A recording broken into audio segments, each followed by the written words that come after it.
Media में आपका स्वागत है। आपके साथ मैं रीना झा बालियान। खबरों का रुख करेंगे, लेकिन उससे पहले एक नजर डालते हैं इस वक्त की हेडलाइंस पर। बीजेपी के संकल्प पत्र के लिए राज्य के 70,000 से ज्यादा लोगों ने दिए सुझाव। मैनिफेस्टो के लिए केंद्र को भेजे जाएंगे सभी सुझाव। हर वर्ग के सुझावों को करेंगे शामिल। लोकसभा चुनाव में सैन्य वोटर पर सियासी दलों का फोकस। उत्तराखंड में 12% सैन्य मतदाता। सैन्य वोट बैंक को साधने में जुटे राजनीतिक दल। लोकसभा चुनाव के उम्मीदवारों में जुबानी जंग जारी। बीजेपी और कांग्रेस में छिड़ी बाहरी और स्थानीय के मुद्दे पर सियासत। बलूनी और गोदियाल में हो रही बयानबाजी।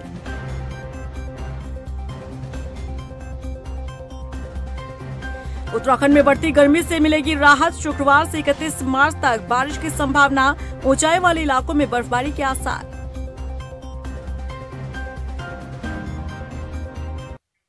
और चलिए बुलेटिन की शुरुआत कर लेते हैं। लोकतंत्र के महापर्व के दिनों की शुरुआत होने वाली है और ऐसे में उत्तराखंड बीजेपी ने अपना मैनिफेस्टो तैयार करने के लिए पूरे प्रदेश भर से 70,000 से ज्यादा सुझाव लिए हैं।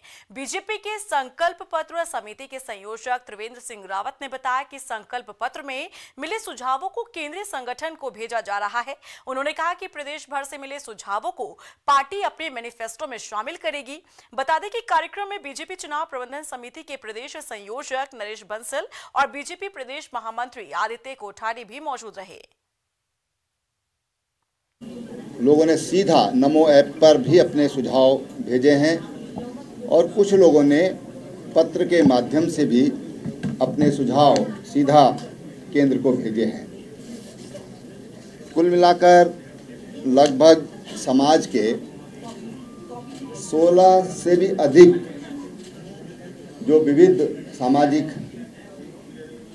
कर्मचारी, सेवानिवृत्त कर्मचारी, मजदूर, रिक्शा तांगा चलाने वाले, रेहड़ी ठेली चलाने वाले, ऐसे 16 से अधिक विविध प्रकार का जो समाज में और सेवाओं में जो वर्ग है, उनके द्वारा इसमें सुझाव दिए गए हैं। और विशेष रूप से किसान हैं, महिला समूह हैं, उद्यमी हैं, व्यापारी हैं, युवा हैं, वकील हैं, डॉक्टर्स हैं।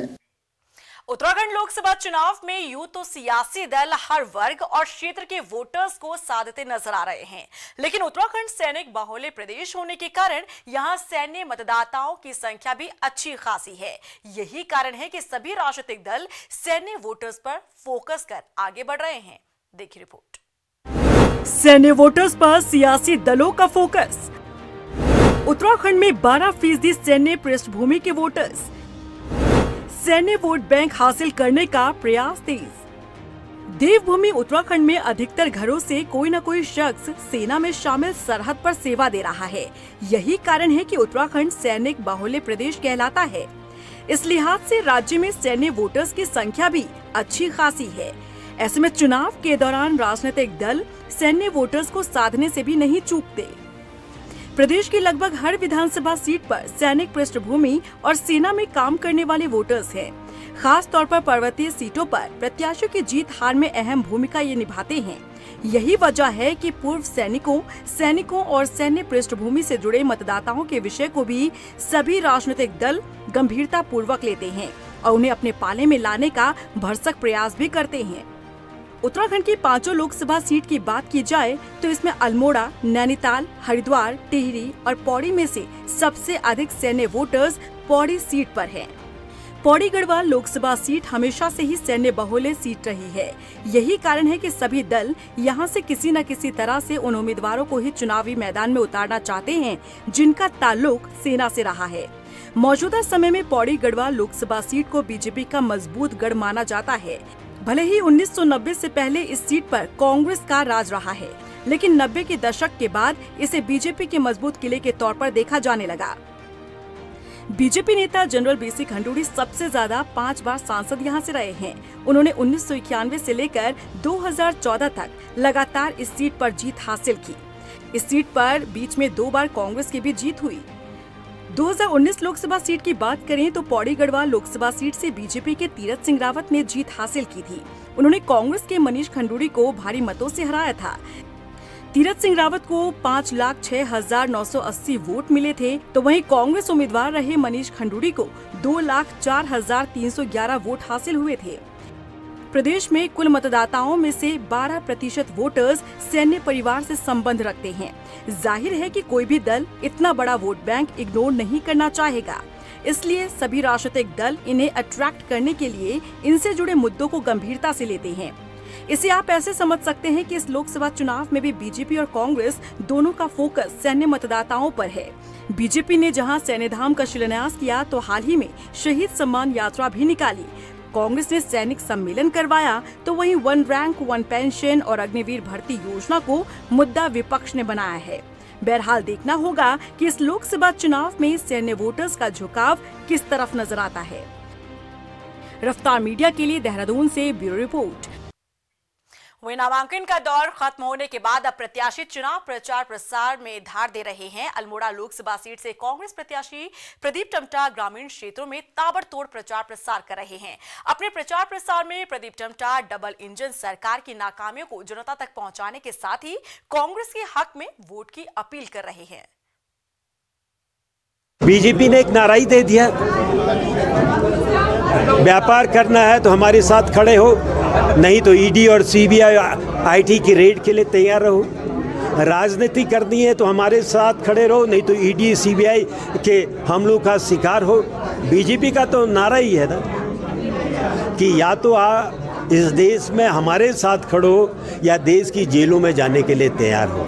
सबको डरा करके धमका करके आखिर क्या कारण है? एक तरफ आप आरोप लगाते हो कि आपने करोड़ों का अवैध कमाई की, आपने जिला परिषद में वित्तीय अनियमितता की, और जैसे ही वो आपकी पार्टी में आ जाता वाशिंग मशीन से शुद्ध निकल जाता है। वहीं पौड़ी लोकसभा सीट से बीजेपी प्रत्याशी अनिल बलूनी और कांग्रेस प्रत्याशी गणेश गोदियाल में जुबानी जंग चल रही है। दरअसल अनिल बलूनी का एक वीडियो सोशल मीडिया पर वायरल हो रहा है, जिसमें अनिल बलूनी कहते सुनाई दे रहे हैं कि बीजेपी के कार्यकर्ता मुझे पहचानते नहीं है, जिस पर गणेश गोदियाल ने टिप्पणी करते हुए कहा कि अनिल बलूनी ने इस बयान से साबित कर दिया है कि वो बाहरी नेता हैं। तो जब भारतीय जनता पार्टी के कार्यकर्ता ही उन्हें नहीं जानते हैं तो आम आदमी क्या जानेगा? तो वो तो उन्होंने खुद ही स्थापित कर दिया उन्होंने कि भाई वो बाहरी हैं। दूसरा, जहाँ तक मुझे महाराष्ट्र में नोटिस आया, सभी को पता है कि मेरा सन 78 से जब मैं गांव से गया बम्बई, तो मेरा वहाँ कामधाम था। तो कामधाम वहाँ था, तो फिर नोटिस कहाँ आएगा? नोटिस क्या यहाँ थोड़ी आएगा? नोटिस भी वहीं आया, उसमें कौन सी बड़ी बात है? लेकिन ये इस बात को कि मुझे वहाँ नोटिस आया है और मैं कम पहाड़ी हूँ और वो ज़्यादा पहाड़ी हैं, ये इससे साबित नहीं होता। साबित इससे होता है कि वो अपने चाल ढाल में, अपने बोलचाल में, अपने व्यवहार में पहाड़ीपन दिखाएं। ये महत्वपूर्ण है।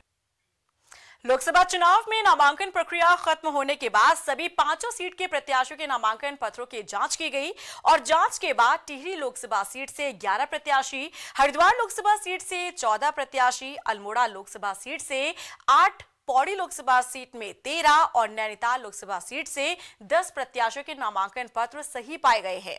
30 मार्च तक उम्मीदवार अपने नाम वापस ले सकते हैं। आज 3 बजे तक समीक्षा का प्रक्रिया पूर्ण किया गया है सभी रिटर्निंग ऑफिसर्स के द्वारा, और जो सूचना अभी तक प्राप्त हुआ है उसके आधार पर टिहरी में 11 वैलिड नॉमिनेशंस पाए गए हैं। गढ़वाल पार्लियामेंट्री कॉन्स्टिट्यूंसी में 13 वैलिड नॉमिनेशंस पाए गए हैं। अल्मोड़ा में 8 नॉमिनेशंस वैलिड पाए गए हैं। नैनीताल उल्लासनगर सीट पर 10 नॉमिनेशंस वैलिड पाए गए हैं और हरिद्वार में 14 नॉमिनेशंस वैलिड पाए गए हैं। हरिद्वार संसदीय क्षेत्र के अंतर्गत 7 नॉमिनेशन पत्र को खारिज किया गया है। टेक्निकल 14 नहीं, हरिद्वार का 14 वैलिड पाया गया है। नैनीताल में 10 पाए गए। हल्द्वानी में लोकसभा सामान्य निर्वाचन की आदर्श आचार संहिता लगने के बाद जिला निर्वाचन विभाग द्वारा लगातार कार्रवाई की जा रही है। सहायक निर्वाचन अधिकारी एपी वाजपेयी ने बताया कि अब तक विभिन्न स्थानों पर चेकिंग के दौरान करीब 3 लाख का कैश बरामद हुआ। इसके साथ ही सी विजिल ऐप के माध्यम से लगभग आचार संहिता उल्लंघन की 150 शिकायतें आई हैं, जिनका तत्काल निस्तारण किया गया है। तो आदर्श आचार संहिता के बाद से इलेक्शन एक्सपेंडिचर मॉनिटर सिस्टम हमारा काम करना लगता है। तो हमारे 3 स्टैटिक सर्विलांस हैं, 3 हमारे एफएसटी की टीमें हैं। अभी तक हम लोग हल्द्वानी विधानसभा में 3.25 लाख का कैश जो है वो सीज किया गया है।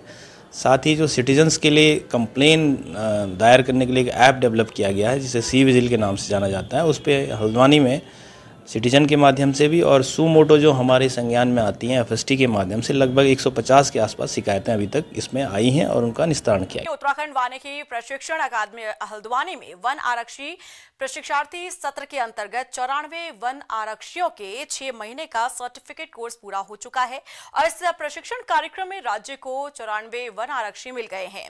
आपको बता दें कि यहाँ पर प्रशिक्षार्थियों ने कहा कि उन्हें जंगल सर्वाइवल, स्नेक रेस्क्यू, वन्य जीव रेस्क्यू और यहाँ पर ट्रैकुलाइजेशन, कैमरा ट्रैप समेत कई तरह की गतिविधियों की ट्रेनिंग दी गई है जो मानव और वन्य जीवों के बीच बढ़ते संघर्ष को रोकने और उन्हें समझने के लिए लाभकारी होगी। अपने संबोधन भाषण में भी कहा कि फॉरेस्ट गार्ड जो है वो वन विभाग का जो एडमिनिस्ट्रेटिव ढांचा है उसके एक बहुत इम्पोर्टेंट कड़ी है और वन रक्षक अगर सजग रहता है तो उस क्षेत्र में, उस बीट में जो जिसको वन रक्षक कंट्रोल करता है उसमें अपराधों की संख्या में कमी आती है और इसके अलावा भी जो हमारे फॉरेस्ट मैनेजमेंट के जितने भी सेक्टर्स हैं उसमें बेहतर परिणाम मिलते हैं। तो ये इस तरह की जो ट्रेनिंग है इसमें हमने उनको वन प्रबंध के जितने भी विषय हैं उसके संबंध में जानकारी दी। एक्चुअली हमारा जो ये वन आरक्षी प्रशिक्षण का जो सत्र स्टार्ट हुआ था 2023 3 अक्टूबर से स्टार्ट हुआ था।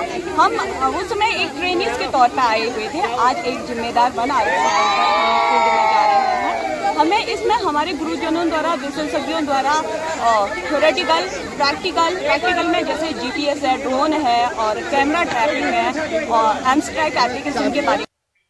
उधर नगर निगम में करोड़ों की जमीन खरीद फरोख्त मामले में नगर स्वास्थ्य अधिकारी ने एक्शन लिया है। मामले में नगर स्वास्थ्य अधिकारी ने कोतवाली में अज्ञात कर्मचारी के खिलाफ मुकदमा दर्ज कराया। पूरा मामला आपको बता दें कि साल 2023 से जुड़ा है। एक शख्स ने जमीन फर्जीवाड़ा मामले में नगर निगम को शिकायत की जिसमें उसने बताया कि उसकी मां का फर्जी जन्मपत्र प्रमाण पत्र बनाकर भूमाफिया ने 4 करोड़ से ज्यादा की जमीन हड़पने की कोशिश की। पीड़ित ने आरोप लगाया कि भूमाफिया के इस खेल में नगर निगम की एक महिला कर्मी भी शामिल है। देखिए, ये प्रकरण जो है गत वर्ष उजागर हुआ था। सूचना के अधिकार के अंतर्गत एक सूचना मांगी गई थी जिसमें ये सूचना चाही गई थी कि सन 60 के दशक में एक मृत्यु जो हमारे यहाँ दर्ज थी उसके प्रमाण पत्र जारी किए गए थे सन 80-90 के दशक में। उसके अंतर्गत जो है जब छानबीन की गई, देखा गया तो जो मृत्यु जिनकी हुई थी उनके नाम से किसी एक अज्ञात व्यक्ति ने मृत्यु प्रमाण पत्र जारी कराया था। तत्कालीन जो भी यहाँ रहे होंगे सन 90 के दशक में, तथा उसका एक उनके द्वारा जो है मिसयूज़ किया गया उस मृत्यु प्रमाण पत्र का ज़मीन की खरीद फरोख्त के उसमें। तो इसी प्रकरण को लेकर जो है हमारे द्वारा जो है एक अज्ञात व्यक्ति के विरुद्ध जो है प्राथमिकी के लिए जो है तहरीर दी गई थी कोतवाली में, जिसमें शायद मुकदमा दर्ज कर लिया गया है। और बात अब मौसम की कर लेते हैं। उत्तराखंड में लोगों को बढ़ती गर्मी से राहत मिलने वाली है। दरअसल मौसम विभाग ने उत्तराखंड में बारिश की संभावना जताई है। मौसम वैज्ञानिक रोहित थपलियाल के मुताबिक राज्य में 29, 30 और 31 मार्च को बारिश की संभावना है। उन्होंने बताया कि राज्य के अधिकांश हिस्सों में बारिश देखने को मिलेगी, वहीं अधिक ऊंचाई वाले इलाकों में बर्फबारी के आसार हैं। आज 27 तारीख है, तो आज तो उत्तराखंड में जो अधिकांश स्थानों पे मौसम शुष्क रहेगा। केवल उत्तरकाशी, चमोली और पिथौरागढ़ जनपद है, वहाँ पर कहीं कहीं हल्की वर्षा की संभावना है। फिर देखेंगे 28 तारीख से जो है वर्षण में वृद्धि की संभावना है। तो 28 तारीख को उत्तरकाशी, चमोली, पिथौरागढ़ जनपदों में कुछ स्थानों में, बाकी और जो उत्तराखंड के अन्य पर्वतीय जनपद है वहाँ पर कहीं कहीं हल्की वर्षा मिलने की संभावना है। और उसके बाद देखेंगे 29 और 30 को जो एक्टिविटी बढ़ेगी। तो 29 तारीख को और 30 तारीख को कह सकते हैं कि उत्तराखंड के जो पर्वतीय ज़िले हैं उनमें अनेक स्थानों पर, विशेषकर उत्तरकाशी, चमोली, पिथौरागढ़, बागेश्वर, रुद्रप्रयाग जनपद है। साथ ही जो मैदानी क्षेत्र है वहाँ पर भी कुछ स्थानों पर हल्की से मध्यम वर्षा मिलने की संभावना है।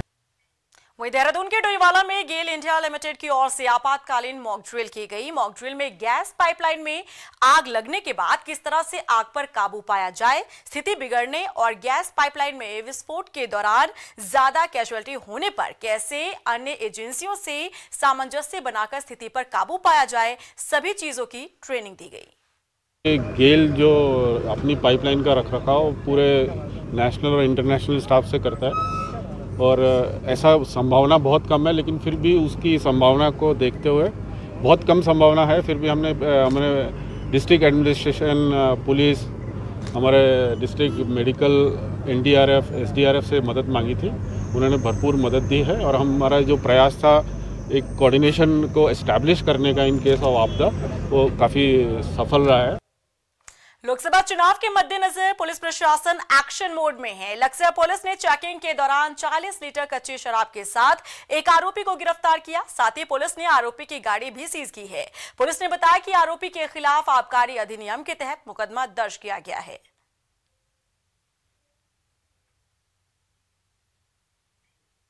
वहीं देहरादून में आश्रम और स्कूल बनाने के नाम पर लोगों को जमीन बेचने के एवज में करोड़ों रुपए की धोखाधड़ी करने वाले 16 आरोपियों के खिलाफ मुकदमा दर्ज किया गया।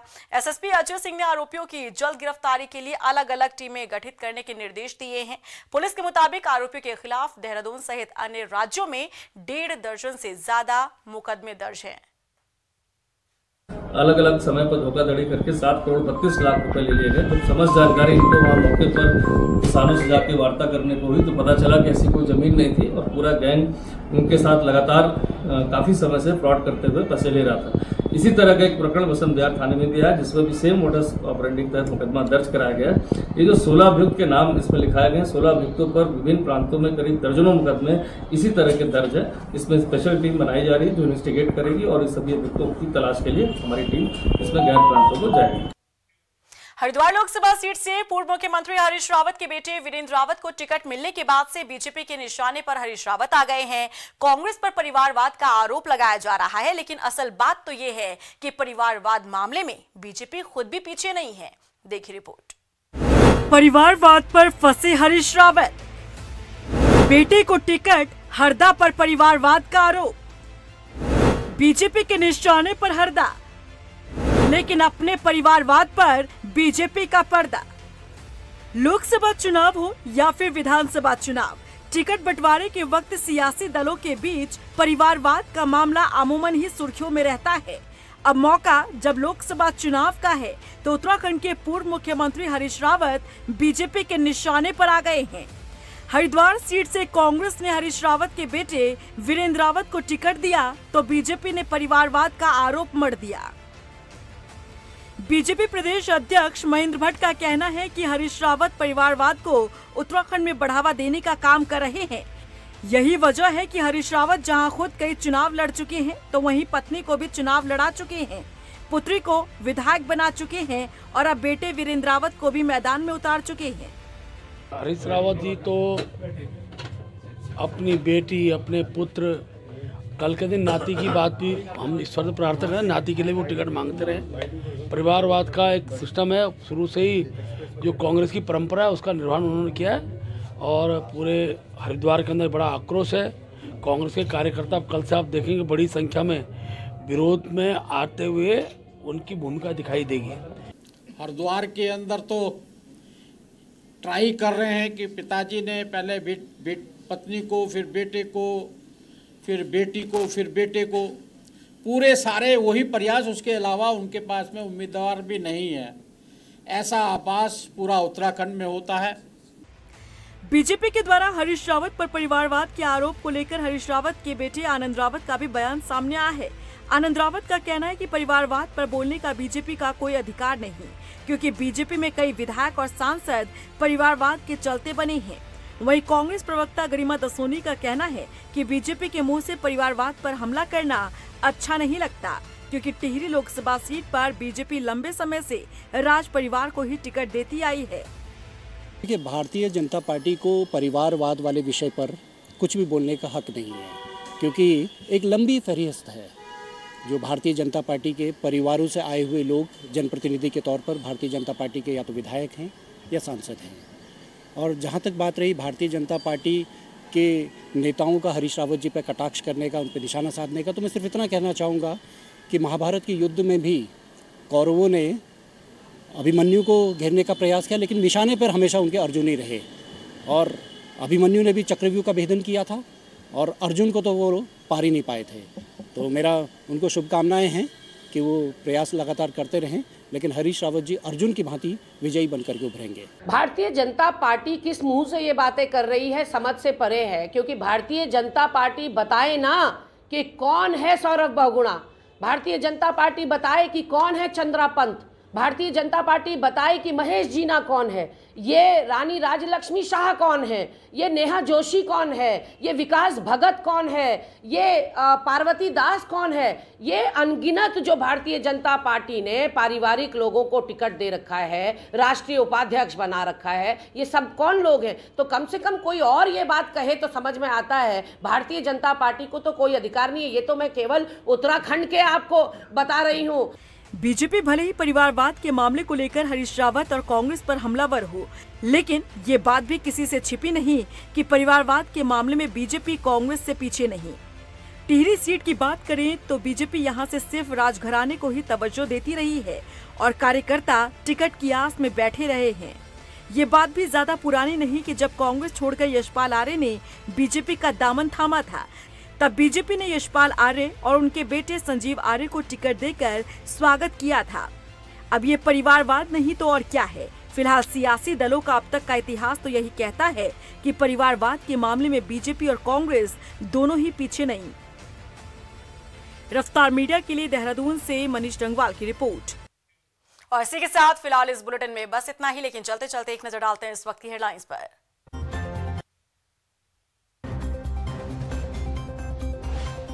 बीजेपी के संकल्प पत्र के लिए राज्य के 70,000 से ज्यादा लोगों ने दिए सुझाव। मैनिफेस्टो के लिए केंद्र को भेजे जाएंगे सभी सुझाव, हर वर्ग के सुझावों को करेंगे शामिल। लोकसभा चुनाव में सैन्य वोटर पर सियासी दलों का फोकस। उत्तराखंड में 12% सैन्य मतदाता, सैन्य वोट बैंक को साधने में जुटे राजनीतिक दल। लोकसभा चुनाव के उम्मीदवारों में जुबानी जंग जारी। बीजेपी और कांग्रेस में छिड़ी बाहरी और स्थानीय के मुद्दे पर सियासत। बलूनी और गोदियाल में हो रही बयानबाजी।